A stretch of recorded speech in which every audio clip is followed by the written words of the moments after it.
Good morning, ladies and gentlemen. Welcome to kinematics. Now, kinematics is essentially to do with moving objects, and in our case it'll always just be one moving particle, and very boringly, the moving particle will only go left and right. And we're going to use calculus to analyze how this particle moves. Clearly in future levels of maths you can break this out into more and more difficult things, but to start off with it's quite basic. One particle on one line. Now, there's a lot of language here, and it's important to be able to differentiate between the language.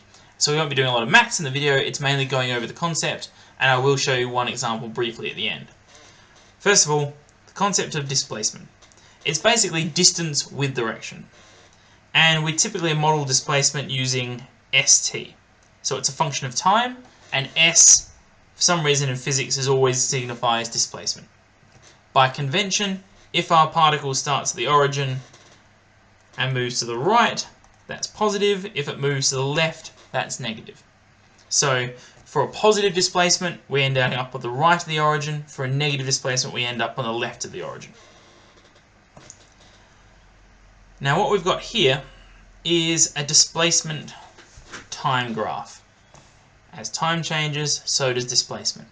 Note that because this is all positive, we've gone all the way to the right of the origin. What's happening here is our displacement is increasing at an increasing rate. Here our displacement is increasing but at a constant rate. At this point here our displacement is increasing, so we're going further away from the origin. When I say our displacement is increasing, I mean we're moving that way. So our displacement is increasing, but at a decreasing rate. And at the top here, if the displacement is staying steady, it means that we're not going any further away from the origin. Alright, now note here, the curve or the shape of this graph relates very much to both the velocity and the acceleration of the point. And this is where we start using calculus to go between the curve of one graph, and that gives us information for other graphs. Alright, so let me just talk you through another concept. Velocity. Velocity is speed, but with direction. So positive here means we're going towards the right. Negative means we're going towards the left.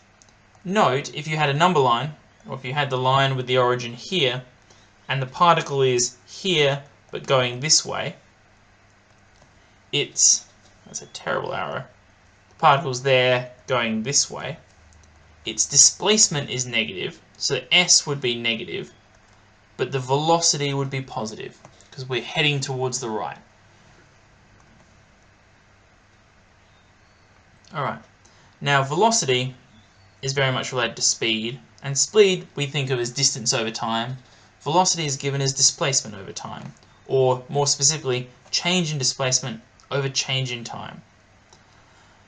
So up here, change in displacement over change in time looks like, well, change in y, which you can also think of as difference in y, over the change in x, difference in x. So really, displacement over time is change in displacement over change in time. So we can say that velocity, with respect to time, which we call vt, is the derivative of displacement. So if we have a displacement function, we can find its derivative, and that gives us its velocity function. Okay, now note there is a slight but subtle difference between speed and velocity. If something's velocity is 12 ms to the -1, that means the object is moving 12 meters per second to the left. The speed of the object is 12 meters per second. Note this notation, ms to the -1, can be written as meters over seconds to the power of 1, so meters per second.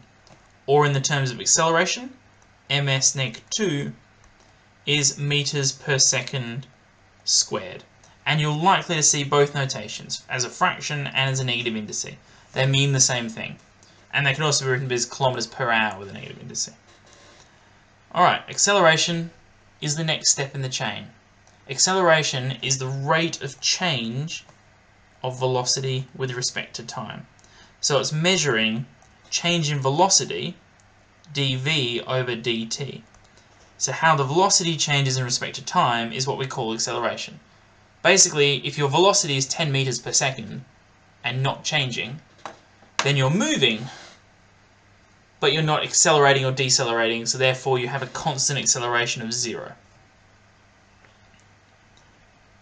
Alright, a few notes.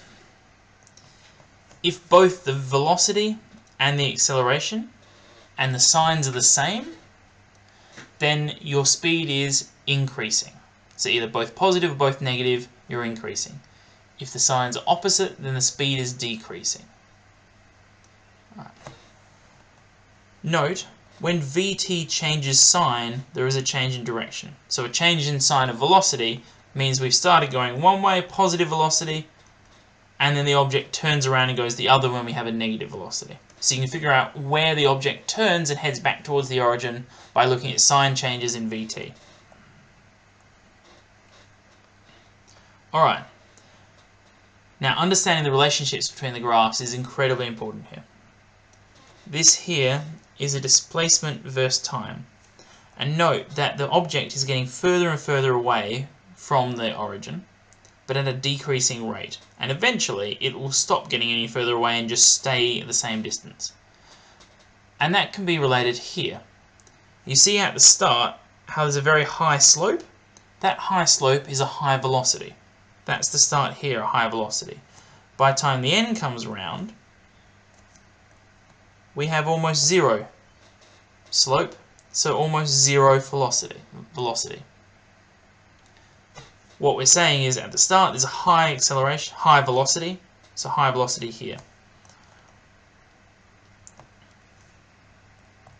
I think I explained that poorly, but I'm hoping you understand it. Note how here the change of velocity is constant. So the change of velocity is constant, which means the slope is the same the whole way through, and because it's the same the whole way through and negative, the acceleration graph would look like this. Just a horizontal line there, but on the negative side of 0. Meaning the velocity is decreasing the entire time, but it's decreasing at the same rate. And you can sort of imagine differentiating these functions. Imagine that's a quadratic. You know that if you differentiate a quadratic, you get a linear. If you differentiate a linear, you get a horizontal line. And that's what's happening between the three. This one is always more curved than the other two. It can go the other way as well. Same sort of graph, but different idea. So at the start, we're not moving very fast away from the object, away from the origin. Here we are. So that shows that the velocity is increasing from quite low to quite high. But it's increasing at a constant rate, so the acceleration, the rate of change of velocity, is constant at 0, constant and positive. Alright, once again, displacement. If displacement is increasing constantly, so we're moving another meter a second, meter a second, meter a second, this here is velocity is at 1 meter per second. Now because the velocity doesn't change, we have 0 acceleration. So note how each time we tend to differentiate or go along here, we tend to lose a power. So if this is a straight line, this becomes a horizontal one, which becomes nothing. Or we have a quadratic, which becomes a straight line, which becomes a horizontal line. So, a more typical type of exam question would be to give you this top one here, where we have displacement time over different portions of time. And we want to draw a velocity time. Now remember, the velocity is the slope of the displacement graph. Here, the slope of the displacement graph is 0, so the velocity has to be 0. Here, the slope of the displacement graph is increasing, and it's increasing to quite high. That's this here, that's that velocity increasing to quite high. Now here I think there's an error. There's definitely an error. This here, the slope, is not as high as it was in the middle section. So this portion here shouldn't be that high. It really should be down here. It's increasing, but not as fast as that one there. All right. And then we differentiate again. If the velocity is not changing, then the acceleration is 0. That's an important principle to remember. If the velocity is not changing, the acceleration is 0. Here, the velocity is not changing, the acceleration is 0. Here on the third portion, it doesn't matter if you're there or there, the velocity wasn't changing, the acceleration is 0. Here, the velocity is increasing at a constant rate, linear, so the acceleration is positive but linear. Now, graphically, I think these are more complicated than algebraically. Algebraically, there is this example on page 80. The example is beautiful, nice and simple to follow. All these steps are lovely spelled out. I encourage you to go look at the example and copy it down into your notes, or print it off and copy it down into your notes. Thank you very much.